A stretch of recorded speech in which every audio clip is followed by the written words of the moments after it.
Welcome to Igbo History TV. Please kindly subscribe to this channel if you have not subscribed. Turn on the notification icon for more updates.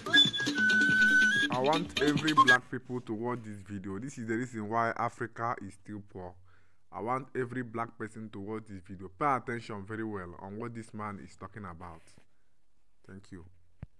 Sub-Saharan Africa has been fundamental to the global prosperity of the advanced countries, and Africa had a role to play. It has a role as a raw material producer. We will not allow Sub-Saharan Africa to escape that. Okay, we do everything to keep Sub-Saharan Africa where it is, also impoverished. It's absolutely vital for the prosperity of everyone else. So let's get clear about that.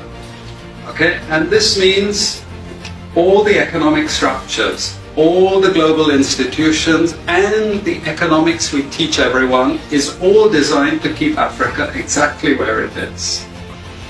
And whether it is Europe or US or now China, it's always the same.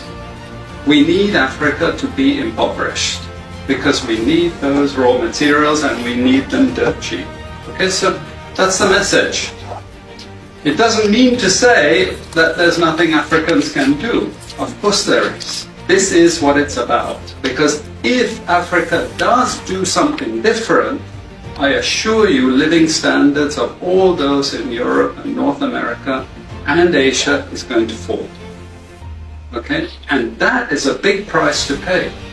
I assure you that the West is not going to allow that without a big fight. Okay, so the job of many Western academics is to convince Africans they have to keep doing what they're doing. Okay, and to show them it's your fault that you're poor. It's not our fault. It's your fault that you're poor. You know, so this is what we do in academic institutions. We know the basic forces that have caused this underdevelopment. We know it's colonization. We cannot afford to allow Africa to industrialize and start producing manufactures. Okay, so we will do everything to stop that. And I'm going to show you how we actually block that. We had East Asian rapid industrialization processes. So in the earlier period, we had Japan and Korea and Taiwan. Okay, rapid growth, sucking in raw materials from Africa, driving up the prices. And after those countries finished industrialization, then Sub-Saharan African growth rate again fell. Sub-Saharan Africa is condemned to this role, just the supplier of raw materials, not a manufacturer. The currencies are collapsing of these countries, and many of them are Sub-Saharan African countries.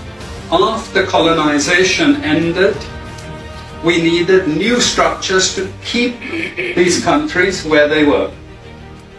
Okay? And the first of those is aid. Okay? We give them aid. Aid for what? Actually, we give them aid to keep repressive regimes in power. That's all. All the hypocrisy about transparency and democracy and bullshit like that, it's all bullshit. But it would go to country after country offering loans. And if the president did not accept the loan, they were killed. It's just economics. It's economic warfare. The rich declare war on the poor. It happens everywhere. It happens in a country. The rich control the government. Of course they do. You really believe you have democracy? Come on. You know, I mean, grow up. Who has all the subsidies and income support? US, Europe. The largest budgets in the world for supporting their farmers are Europe and US. You see, we're keeping them dependent. We're keeping them on a string.